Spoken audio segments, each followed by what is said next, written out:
Muy bien, pues damos inicio a esta sesión de la materia de análisis político de coyuntura, donde vamos a revisar el libro de Giovanni Sartori, Lógica y método de la ciencia, en las ciencias sociales.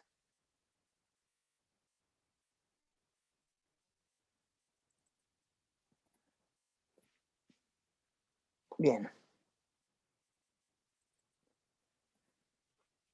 Partimos entonces de retomar los análisis, los debates que habíamos estado revisando hasta este punto del curso, en donde teníamos como principal tema de debate ubicar cuándo una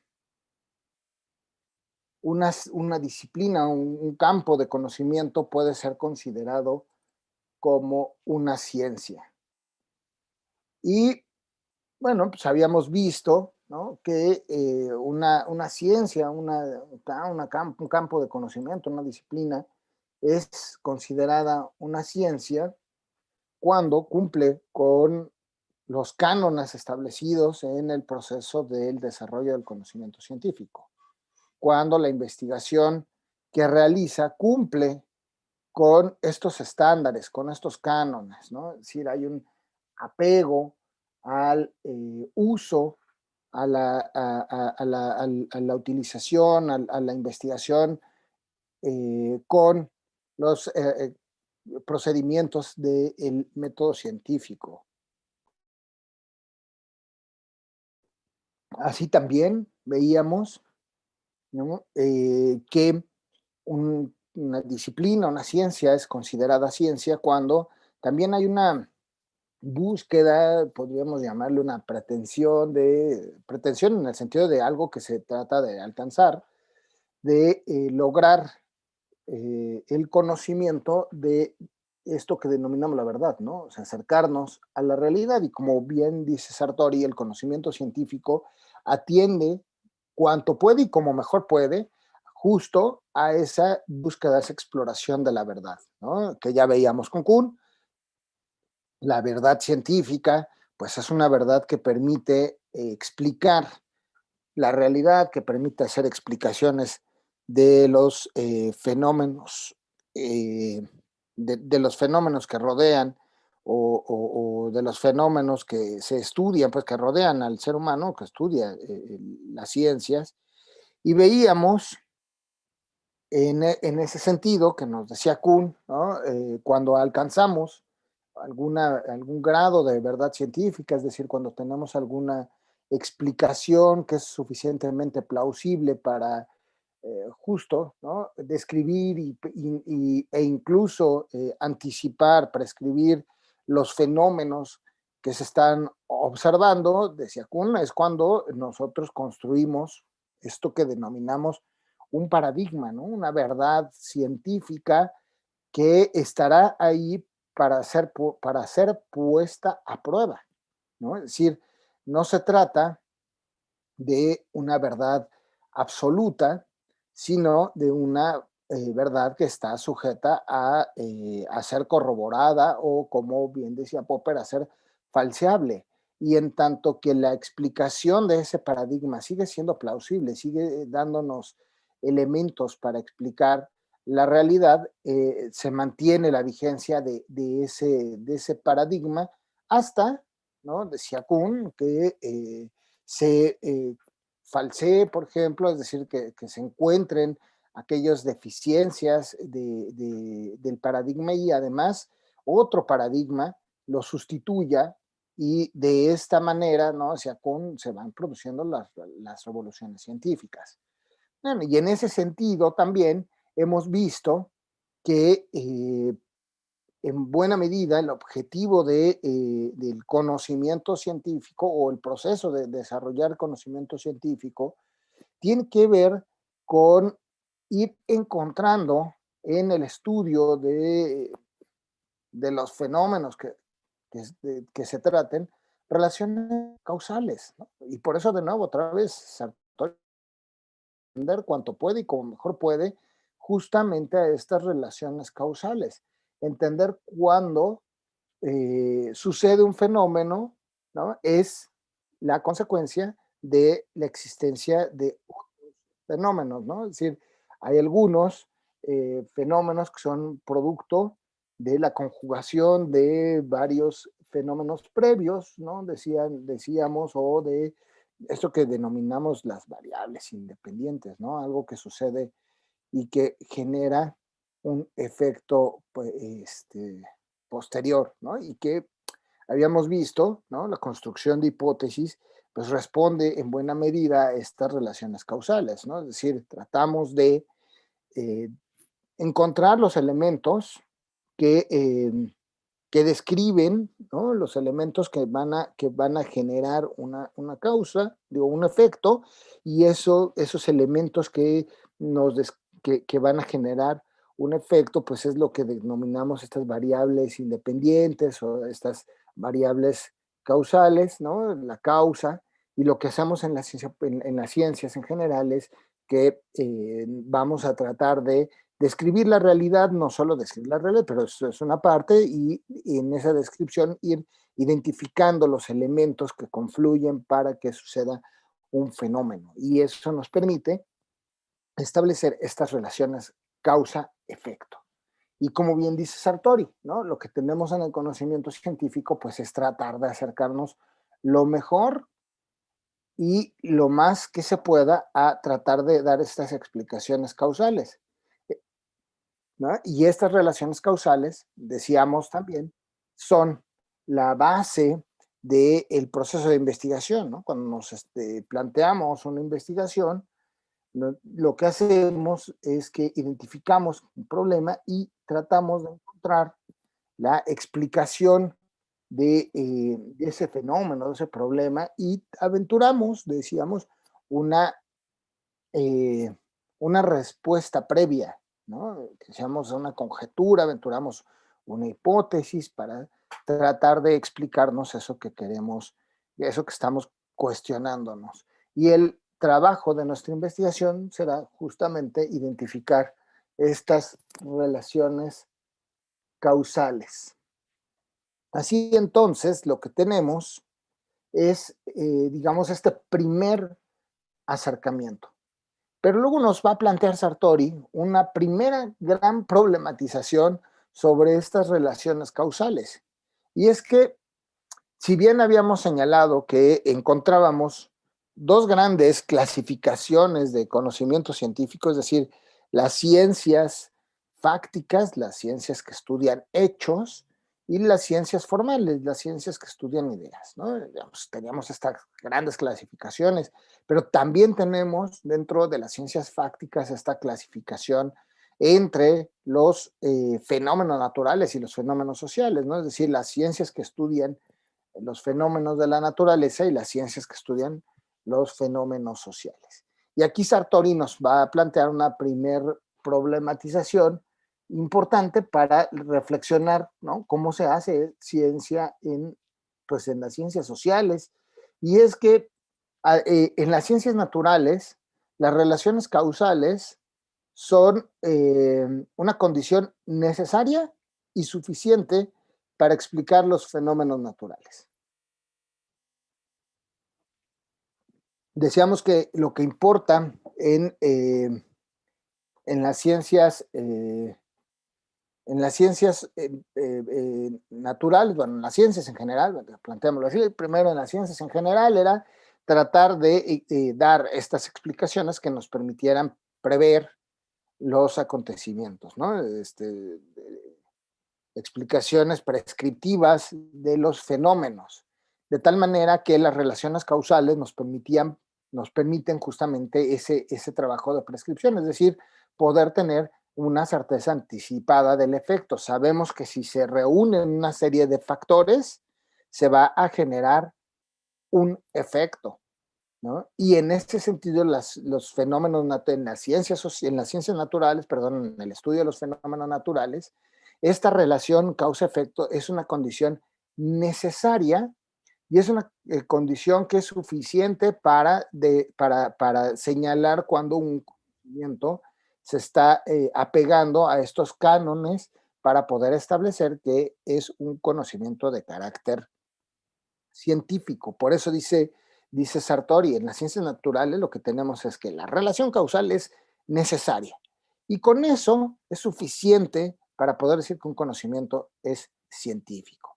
Y además, ¿no? Esta relación causal no solamente es, digamos, no solo permite tener certeza anticipada del efecto, sino que además, en el estudio de estos fenómenos, estas relaciones causales responden a una temporalidad, ¿no? Es decir, primero, invariablemente, primero va a suceder la causa y luego sucederá el efecto. Dice Sartori, primero tendrá que haber nubes para que después pueda llover.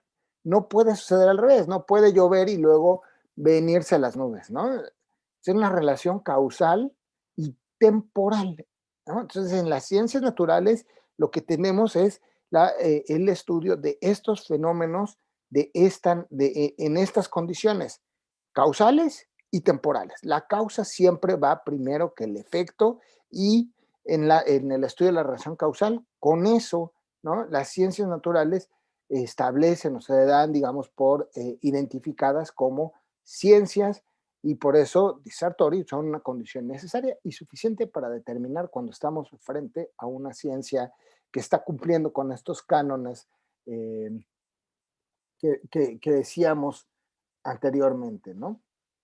Pero y en las ciencias sociales nos preguntamos, ¿no? Si es la misma causalidad, es decir, si en efecto vamos a encontrar las mismas condiciones que en las ciencias naturales para entender los fenómenos sociales.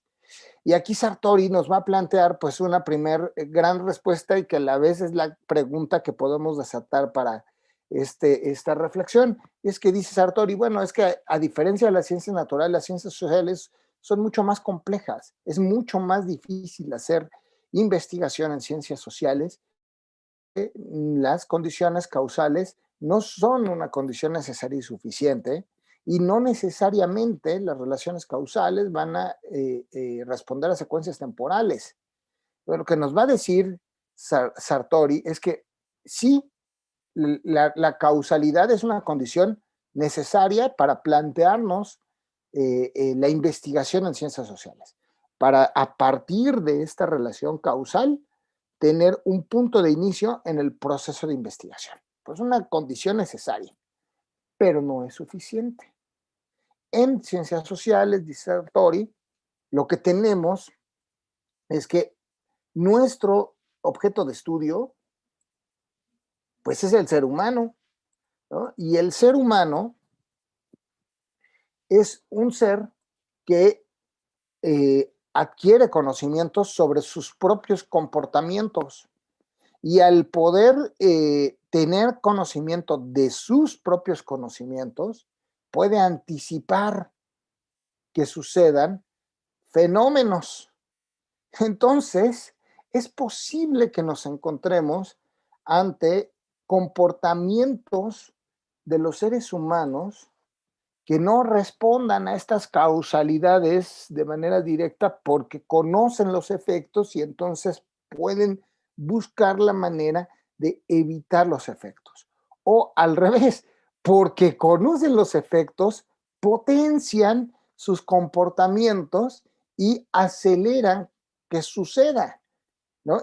Y en ese sentido nos dice Sartori, lo que podemos encontrar en las ciencias sociales es que sí, como punto de partida, el estudio de las relaciones causales es nuestra condición necesaria, pero no es suficiente. ¿Por qué? Porque lo que vamos a ver a partir de esta premisa de cómo es nuestro objeto de estudio, ¿no? Que es el ser humano que puede anticipar sus comportamientos o que conoce efectos de sus comportamientos y de entonces los puede modificar, podríamos encontrarnos ante lo que Sartori determina este principio de indeterminación causal. Es decir, lo que decimos en ciencias sociales es, podemos establecer una relación causal y en la relación causal señalar puede que suceda, ¿no? Es decir, ahí ese condicionante es un condicionante muy importante porque ese va a orientar también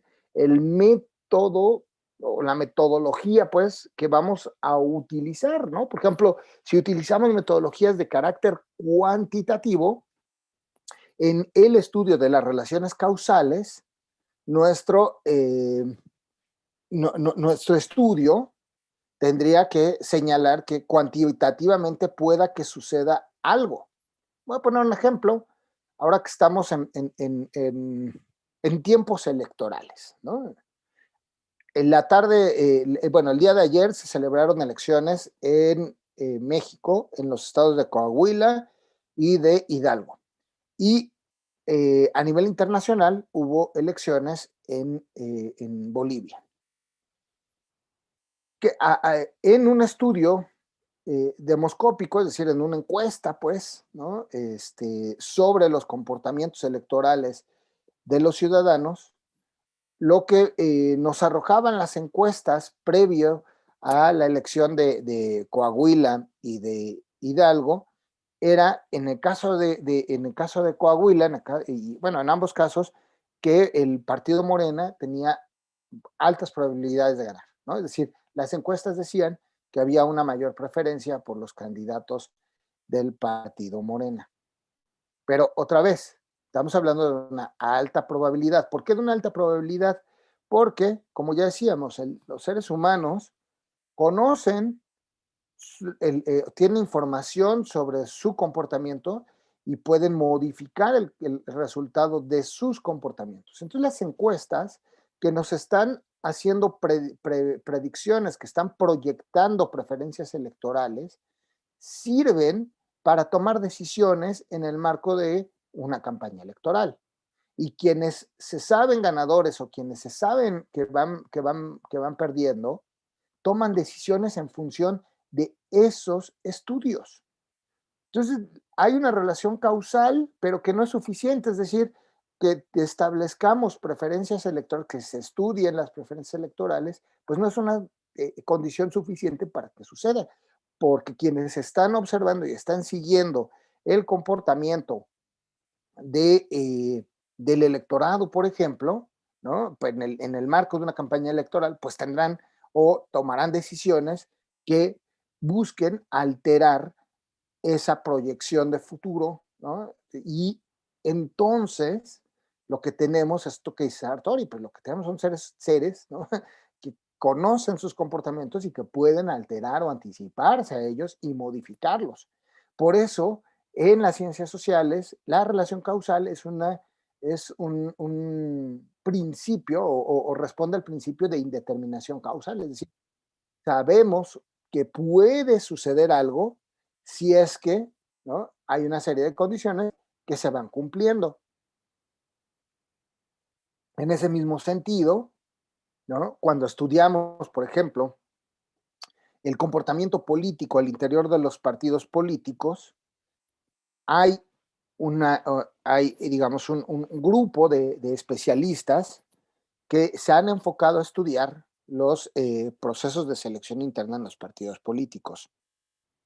Y nos señalan que cuando el proceso de selección interna, ¿no? Las elecciones internas de los partidos políticos generan una alta conflictividad, puede, y otra vez, puede tener efecto en el comportamiento del partido, ya en la competencia con los otros partidos, ¿no? Es decir, si el proceso de selección no deja satisfechos a los miembros, a los militantes o a los grupos de un partido político, estos pueden eh, no participar de manera unida con los candidatos o sí, los candidatos, los precandidatos ganadores del partido frente a la gran competencia con los otros partidos.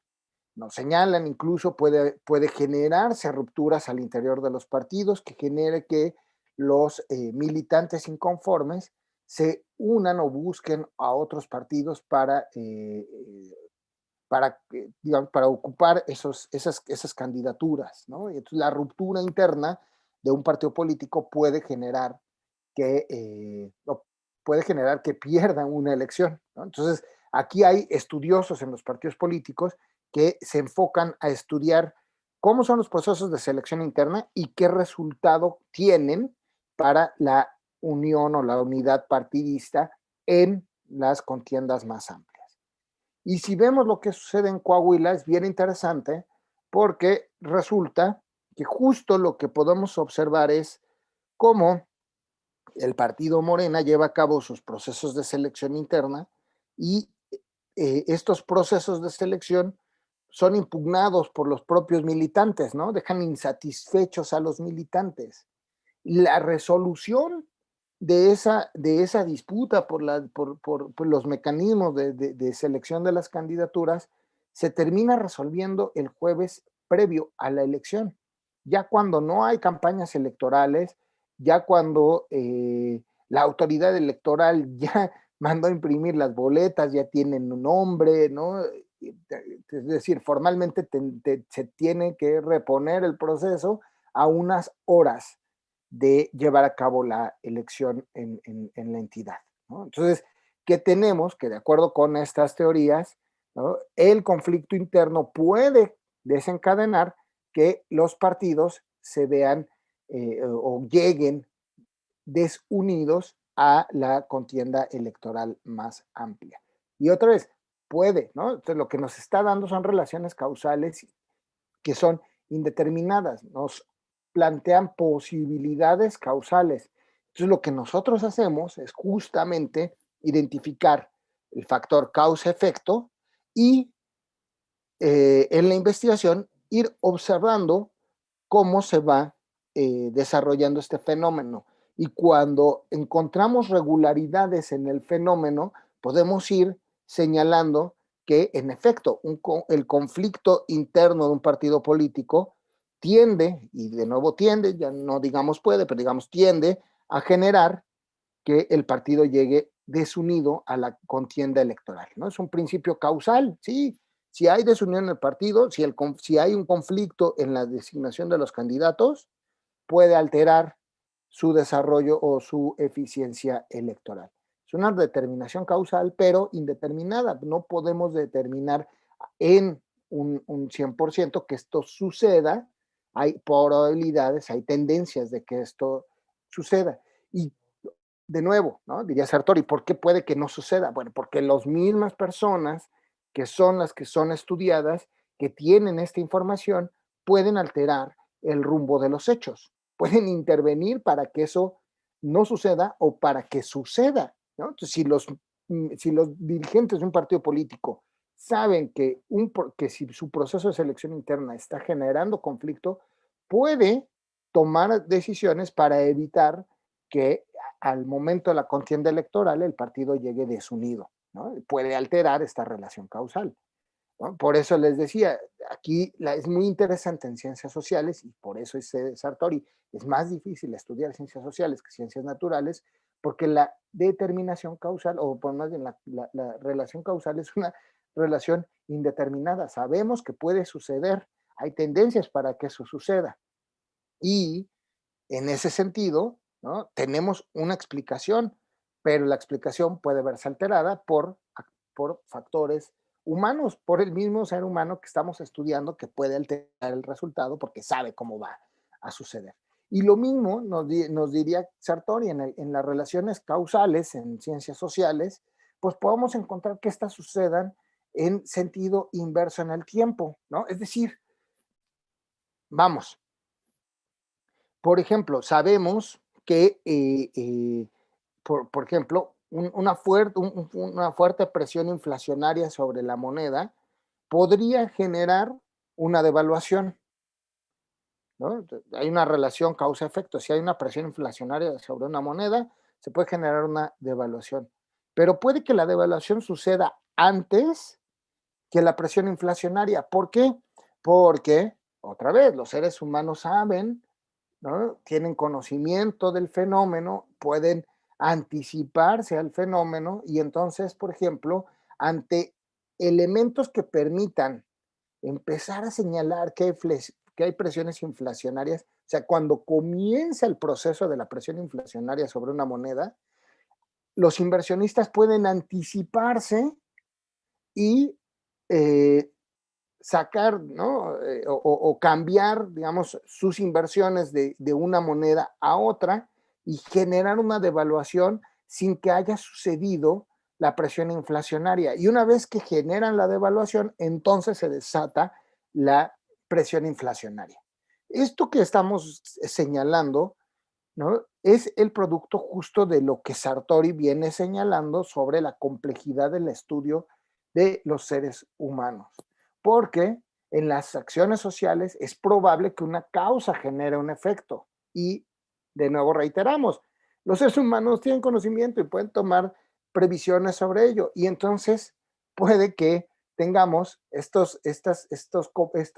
eh, estos resultados, ¿no? Paradójicos de profecías verdaderas, es decir, sabemos que si sucede A, entonces sucederá B. Y entonces los seres humanos toman decisiones, actúan para evitar que suceda B y modifican A.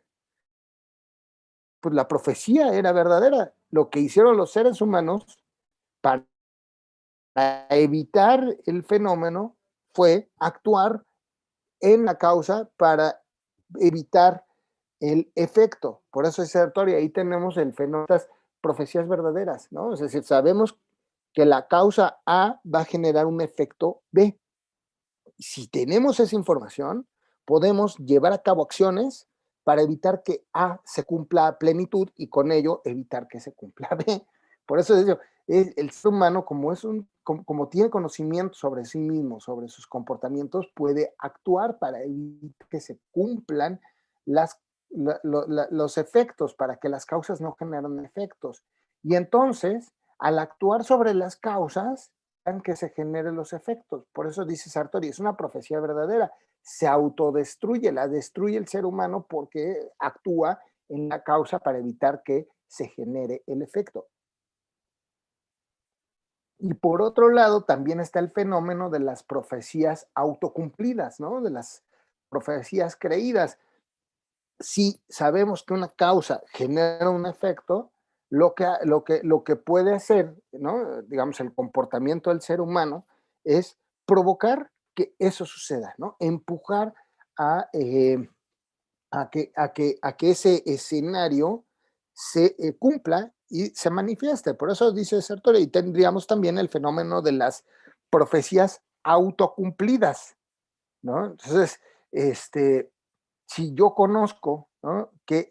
Cuál es la relación causal, puedo empujar, puedo provocar que suceda esa relación causal y eh, eh, en consecuencia que se cumpla la predicción o la previsión de aquello que se está, que se prevé que pueda suceder, ¿no?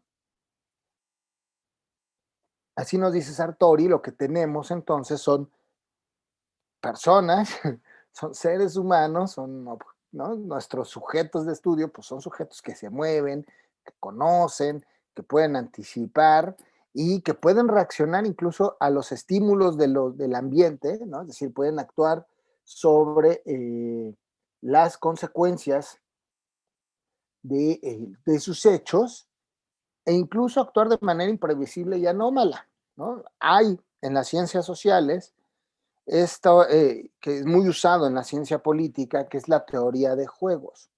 La teoría de juegos está basada, está soportada en la observación de comportamientos que permiten establecer probabilidad de reacción de los seres humanos, ¿no? Es decir, sabemos que las personas toman una decisión en un contexto de manera constante, ¿no?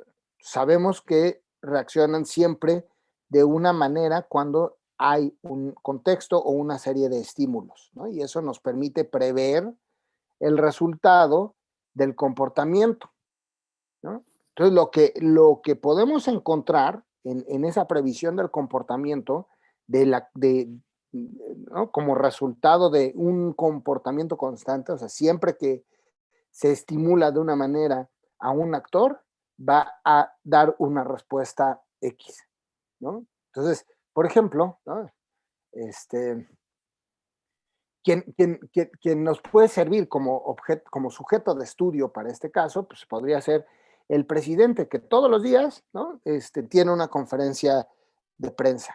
Entonces, cuando hay un conflicto que va a ser motivo de cuestionamiento por parte de la prensa, siempre anticipa y tiene una acción para evitar que sea cuestionado por eso, ¿no? Y entonces hay unos personajes que hacen como que son reporteros y siempre preguntan cosas que le permiten al presidente eludir los temas conflictivos, ¿no? Y entonces ahí, ¿qué tenemos? Pues tenemos un comportamiento que es constante, constante, constante, ¿no? Si hay un problema político de una magnitud importante, los personajes estos que parecen reporteros preguntarán cosas al presidente para que éste pueda no responder sobre el problema político en turno, ¿no? Entonces, ¿qué tenemos ahí? Un comportamiento que es constante. ¿Cuál es el asunto que diría aquí Sartori? Bueno, pues resulta que esa previsión se puede romper. ¿Por qué? Porque los actores, los sujetos, pueden actuar de manera imprevisible y anómala. Y un día, de pronto, ¿no? Puede romper con esa particularidad, ¿no? Y entonces ya en la previsión decimos, no, bueno, pues lo que va a pasar es que va a empezar a darle largas al asunto, va a empezar a hablar de cualquier cosa, va a ir estos personajes medio caricaturescos a preguntar cualquier cosa para que el presidente pueda eludir los problemas. Y de pronto resulta que no, que sí tiene una posición respecto a ello, ¿no? Entonces puede también tener esta reacción imprevisible y anómala dependiendo de los resultados que quiera buscar, ¿no? Bueno, la teoría de juegos, de nuevo, lo que parte de este principio. Hay comportamientos que son constantes a ciertos estímulos y son previsibles. Pero los seres humanos, ¿no? Y son previsibles y entonces parte también del supuesto, pues es que son seres racionales. Entonces, siempre que sucede o que hay un mismo conjunto de estímulos, pues va a reaccionar de la misma manera porque su racionalidad así lo indica. Pero puede ser que actúe de manera imprevisible para romper con justo, ¿no? esa previsión. Por eso se llama teoría de juegos, porque lo que hacen es como el símil de cuando las personas juegan cartas o juegan dominó o juegan cualquier cosa, ¿no? Ante una misma situación, las personas reaccionan de la misma manera porque se saben ganadoras o porque hay una estrategia que es permanente, ¿no? Entonces esa estrategia es observable, es estudiable y por lo tanto es previsible el comportamiento de las personas en una estrategia determinada, ¿no? ¿Y qué tenemos, por ejemplo, que pueda romper justo estas relaciones causales? Pues que sabe la persona que sus comportamientos están siendo observados, que son conocidos, y entonces en ese saberse observado y conocido puede tomar decisiones que alteren el rumbo de una decisión dada, ¿no? O de la previsión de una decisión dada. Eso es básicamente lo que nos está planteando Sartori. Y esa es la complejidad de la parte del estudio de las ciencias sociales. Pero además, dice Sartori, tenemos en la complejidad del estudio en las ciencias sociales que hay unas ciencias que están mucho más desarrolladas que otras respecto a estos cánones de lo que llamamos una ciencia normal, como la llama Kuhn, ¿no? Y es que Kuhn nos decía, la ciencia normal, ¿no? Esto que llamamos ciencia, y que Kuhn dice, bueno, es una ciencia normal para poderla diferenciar de las pseudociencias o de otras manifestaciones de conocimiento que no son científicas, pero que parecen científicas, ¿no? Dice Kuhn, En la ciencia normal, la ciencia tiene varios elementos que la distinguen, ¿no? La ciencia, varios elementos que la distinguen de las pseudociencias. Una de ellas es que trabaja con conocimientos previamente acumulados. Es decir, la idea del paradigma es la idea del conocimiento que se acumula, ¿no? O sea, la ciencia busca llegar a la verdad, decíamos, y construye, ¿no? Respuestas a ese mundo en el que se desarrollan las acciones, ¿no? Entonces ahí hay una respuesta a un interrogante y como ya veíamos, si es previsible, si permite prescribir las relaciones causales, entonces, ¿no? Se vuelve un paradigma, se vuelve una verdad científica que permite explicar un hecho. Y decíamos, ¿no? En las revoluciones científicas con Kuhn, cuando un nuevo paradigma demuestra en dónde se equivoca el anterior, ¿no? Lo falsea o aporta nuevos elementos para comprender la realidad, entonces sustituye al paradigma anterior. Y decíamos, el paradigma además nos sirve como base en la investigación científica porque es el resultado de investigaciones previas que sirve de base para nuevas investigaciones. Es decir, lo que tenemos es ya una verdad científica que vamos a poner a prueba, por ejemplo, o desde la cual hacemos nuevas investigaciones. Por eso es un proceso acumulativo de conocimientos. No descarta de un borrón todo lo anterior, sino que lo pone a prueba, ¿no? Es un trabajo acumulativo. Esa es una parte central en las ciencias en general. Y otro elemento que dice Kuhn, que rescata muy bien Sartori, es el tema del lenguaje. Las ciencias van desarrollando su propio lenguaje. Es un lenguaje especializado para quienes se desarrollan en el marco de esas ciencias, ¿no? Y entonces los conocimientos que se van generando en las ciencias, pues se van generando también en el marco, ¿no? Del desarrollo de su propio lenguaje. Es decir, que sea acumulativo el conocimiento también implica que aquellos conceptos, aquellas categorías que han servido de análisis para investigaciones previas, se retoman y se usan para nuevas investigaciones, lo que permite ir sistematizando lenguajes especializados. Y esas características de la ciencia normal que plantea Kuhn para identificar pues, a las ciencias, vemos que en el caso de las ciencias sociales, la que más se ha acercado a estas definiciones de ciencia normal de Thomas Kuhn es la economía. Dice Sartori, es la ciencia social que está más consolidada por su capacidad de formar y sistematizar conceptos. Es decir, lo que ha pasado con la economía es que ha desarrollado conceptos que ya los economistas o quienes aprenden